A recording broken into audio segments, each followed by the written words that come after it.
Welcome to MarshallChessClub's YouTube channel, and in today's video we have played in another tournament at the Marshall Chess Club, a Game 50 Open, played on August 10th. And my first opponent is none other than Ironman Bonin, an international master who I believe has a record for most games played in a calendar year. He's played more than 25,000 games, rated chess games in his career.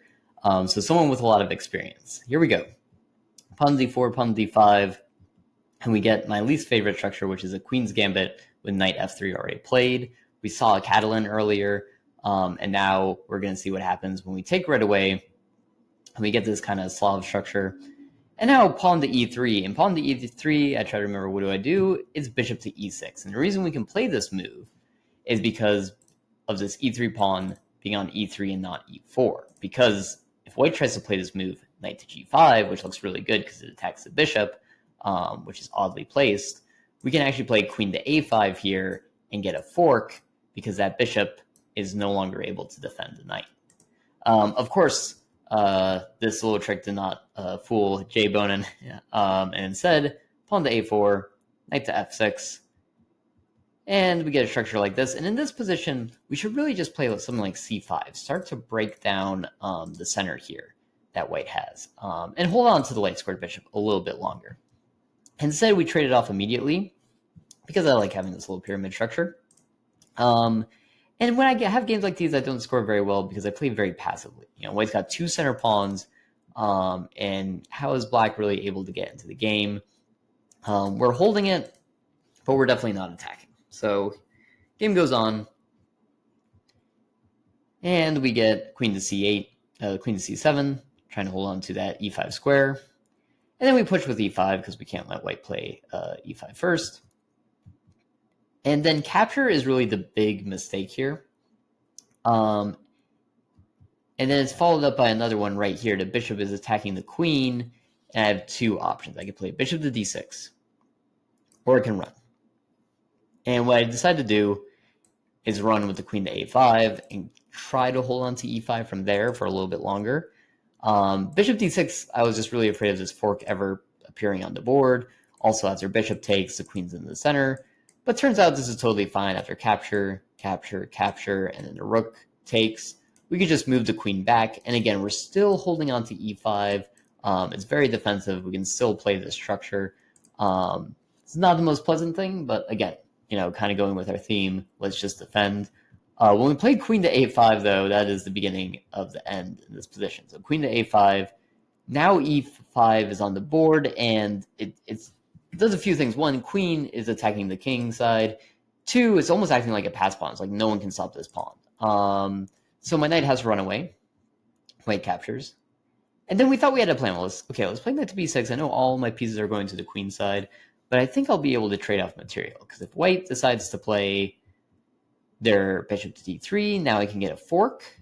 And I thought this worked. A fork, and then queen to d2, and then rook to d8. And the idea is when the queen comes to attack on g5, which it did, we'll be able to defend with either bishop to f8 or g6 and then bishop to f8. Unfortunately, as soon as Jay played this move, I sat at the board, and he actually went up to get a glass of water for a while. And I just put down my king, found him, shook his hand, said, great game. This is completely done. This is completely game over.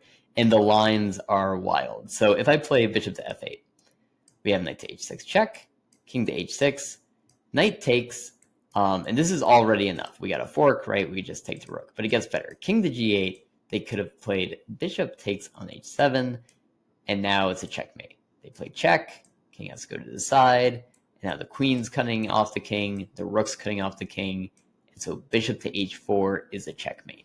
But that's not even the best checkmate on the board. The best checkmate, which I sat at the board and found before I resigned, was what if I play pawn to g6, knight to h6, king up, queen check, king takes, bishop checks, king goes up, and now again, checkmate with a bishop. Just a very nice, very pretty checkmate.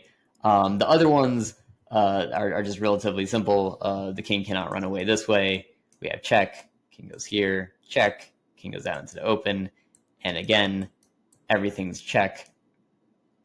And we don't even have to use the crazy discovery here. Just a very simple checkmate.